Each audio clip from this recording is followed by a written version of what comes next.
If you live with an overthinker as a husband or a wife, you have to be very careful because sometimes they can't help themselves in thinking the way they think. Though there's no excuse for bad behavior. But as an overthinker, you have to be conscious yourself. You have to work on being a better person. But while your husband or your wife is in the process of learning to be a better person, if you live with an overthinker, let's talk about some few things you can do. Number one, you have to be patient with them. Overthinkers will often need time to process things. Don't rush them into making decisions or conclusion. If you live with an overthinker and you say, "Oh, happy birthday, darling, can we go for a meal tomorrow?" An overthinker will think past, "Can we go for a meal tomorrow for your birthday? Is he trying to, or is she trying to bribe me? What is connected to this? Is there something?" They will always think out of the box, even when you're being nice to them. So that's why you have to be really, really patient when you live with an overthinker. Every one of your thought and action will be thought about. So it's important to always put them into consideration and don't rush them into making decisions or conclusions. Number two, offer reassurance. Yes, you might feel frustrated, you might feel very impatient and think, "What's all this nonsense? Why do you have to?" But no, in order for your marriage to work, you have to offer reassurance. They may replay scenarios in their mind, so you have to gently remind them about what's real and what's true.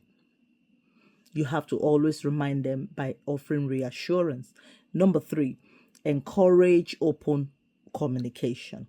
As you live and talk and deal with an overthinker, you have to encourage open and honest discussion in your relationship. You have to be very proactive about it.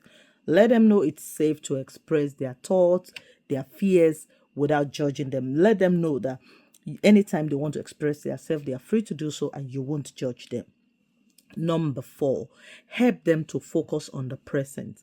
Most of the time, overthinkers will think about now, tomorrow, and next, and the future, the past, because their mind is just running around and thinking. So you need to reassure them and help them to focus on the present.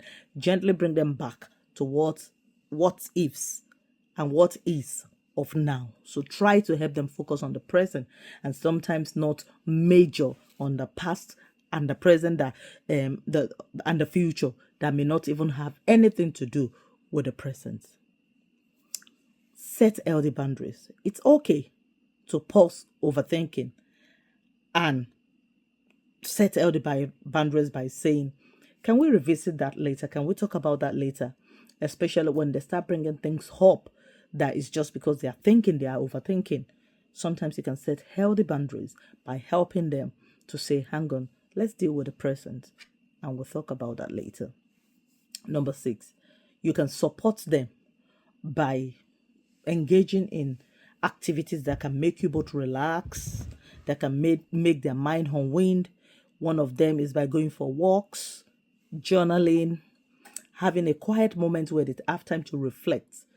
If you are a Christian, as a child of God, you can also be very intentional in having a quiet time, having time to pray. When you go for walks, you can even do prayer walks that you pray as you go along, just encouraging them and renewing their mind in Christ. It's very important.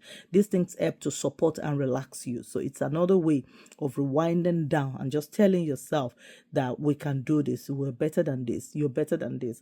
There's nothing happening that is. It helps you to control the act of overthinking. Number seven, you need to learn to be very conscious about celebrating wins and progress. So if you notice that your overthinker wife or overthinker husband is more relaxed now, is doing things and they are overcoming those little obstacle of overthinking everything, you can also reassure them and say, "Wow, it's amazing how you are able to let go of your worries, of your fear, and make this decision quicker and talk about this freer."